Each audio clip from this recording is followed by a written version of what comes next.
Hi, welcome to Your Careers. I'm Parveen Malhotra and this is Zubin. Between the two of us, today we are going to discuss the pros and cons of careers in animation. But before we proceed, do share and subscribe to our channel so that we can keep bringing you more and more insights into tomorrow's new careers.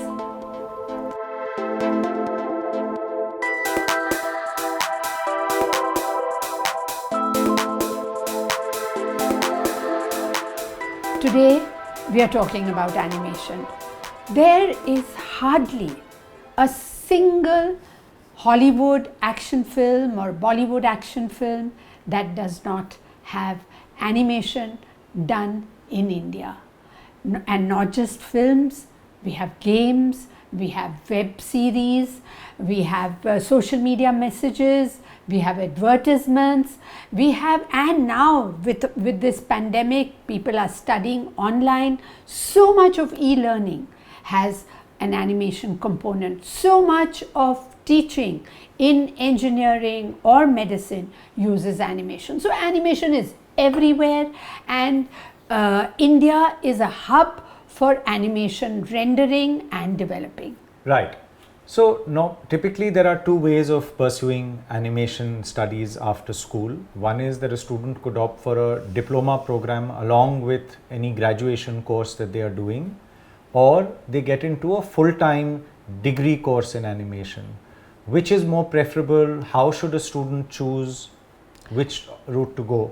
Valid questions, because the degree courses, typically the degree courses come under the nomenclature of BDes animation or BSc animation, also BA animation and gaming or BSc animation and gaming. So ये अलग अलग nomenclatures होते हैं courses के. अगर आपको अच्छा college मिलता है तो आप full time course, degree course इसी में करें. अगर आप क्लियर हैं कि भाई मुझे तो इसी फील्ड में, ये इंडस्ट्री में मेरा करियर बनाना है, तो फिर आप अलग अलग ग्रेजुएशन करने की कोई ज़रूरत नहीं है. लेकिन इसमें ये है कि कुछ ये जो कोर्सेज हैं वो एक्सपेंसिव भी है, महंगे कोर्सेज हैं. अगर आपकी परिस्थिति नहीं है इतने महंगे कोर्सेज करने की, तब फिर आप डिप्लोमा लेवल के कोर्सेज करें और आगे बढ़ते जाएं. जैसे आप काम करेंगे, आप कुछ कोर्सेज करेंगे, आप साथ साथ में काम करना शुरू करेंगे, आपको लगेगा कि भाई मुझे तो मॉडलिंग करना है, या मुझे रेंडरिंग करना है, या मुझे बैक एडिटिंग करना है, या मुझे आर्टिस्ट बनना है, तो फिर आप उसके उसको सूटेड जो कोर्सेज हैं वो कर लें. तो दोनों तरीके हैं.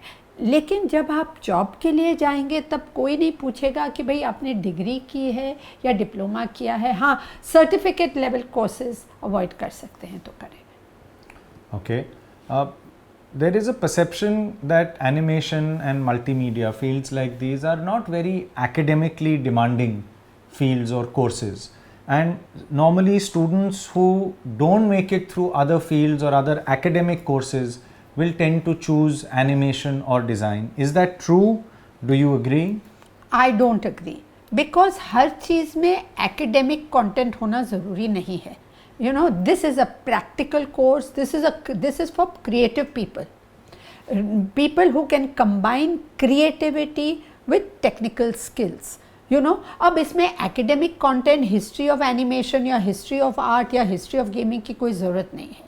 तो मेरे ख्याल से ये सवाल ही नहीं उठना चाहिए. हर चीज़ में हिस्ट्री, ज्योग्राफी, सोशियोलॉजी की ज़रूरत क्या है, या लिटरेचर की ज़रूरत क्या है.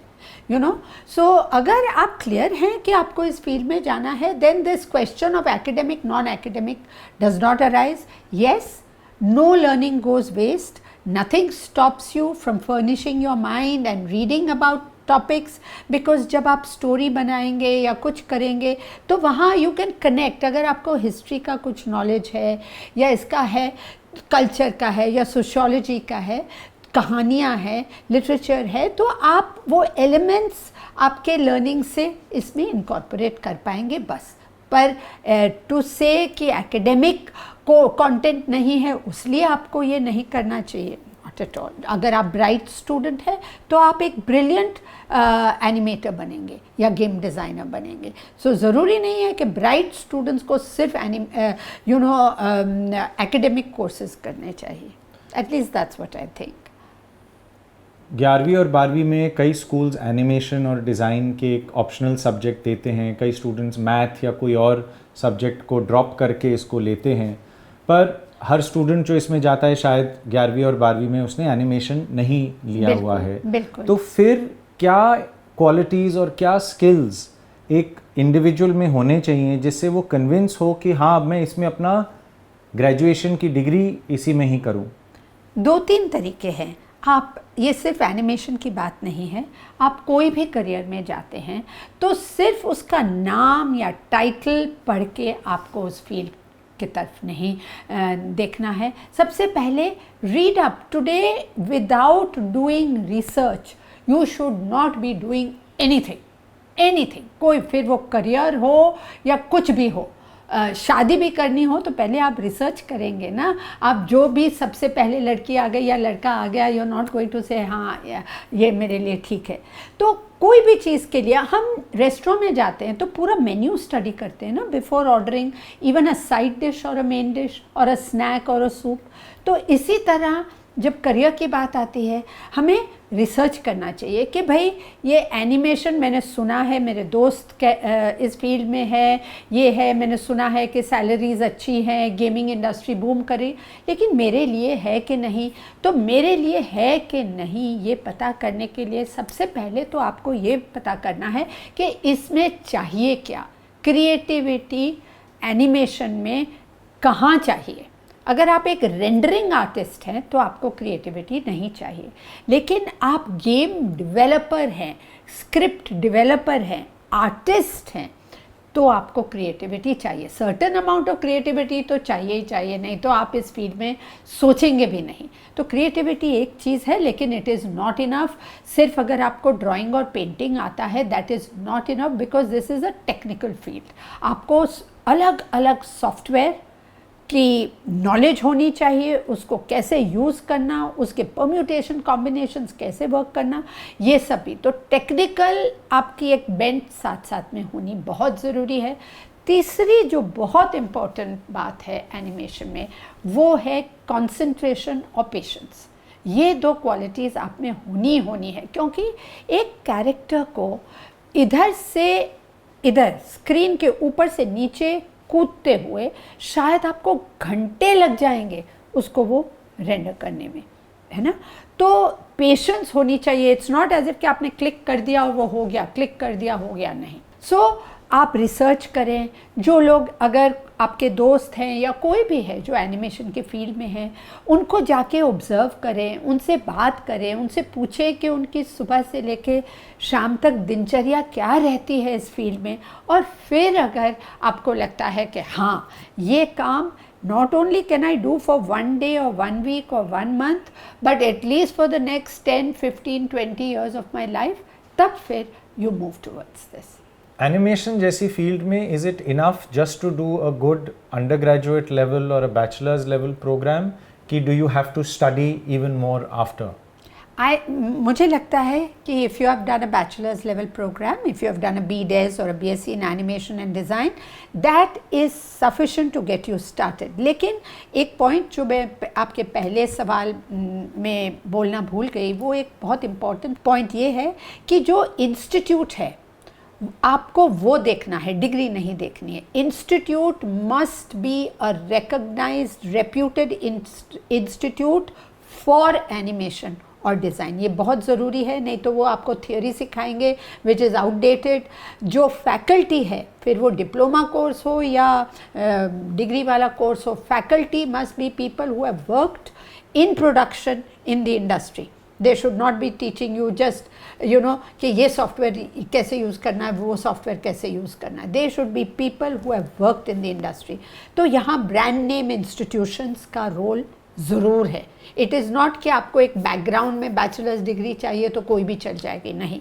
गो टू अ रेप्यूटेड और इंस्टीट्यूशन और लोगों से पूछो। प्लस इंटरनेट पर अगर आप, मैंने कल सिर्फ 1 घंटा लगाया इंटरनेट के ऊपर, searching about institutions, watching videos, इतने बढ़िया बढ़िया यूट्यूब पर वीडियोस हैं of people who are working in the industry and what they have to say, the pros, the cons etcetera. आप अगर 15-20 ये देख लेंगे, ऑटोमेटिकली आपको पता चलेगा कि कौन सा इंस्टीट्यूट कितने पारी में है, आपको क्या करना चाहिए। हाँ, टू आंसर योर क्वेश्चन, अगर आपने डिग्री या डिप्लोमा कोर्स करा और आप इंडस्ट्री में चले गए, काम करते रहे, जैसे आप काम करेंगे वहाँ आपका एक सर्टन स्पेशलाइजेशन बनता जाएगा। Everybody in animation does not do everything. Even within modeling, some people will do only one kind of modeling, another people will do claymation modeling, whatever.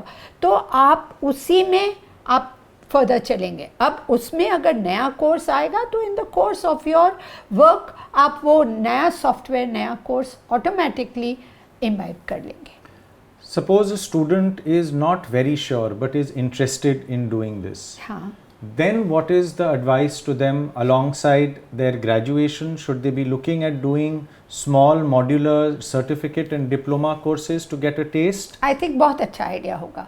In that situation आप एक basic course कर ले, which is why, क्यों हमारे schools में why has animation been introduced as a subject, just क्योंकि वो course school level course करने के बाद तो आप एनिमेटर नहीं बनने वाले, it's a very highly technical field, लेकिन एक आपको टेस्ट पता चल जाता है कि इसमें होता क्या है और क्या मैं इसके लिए बनी या बना हूँ।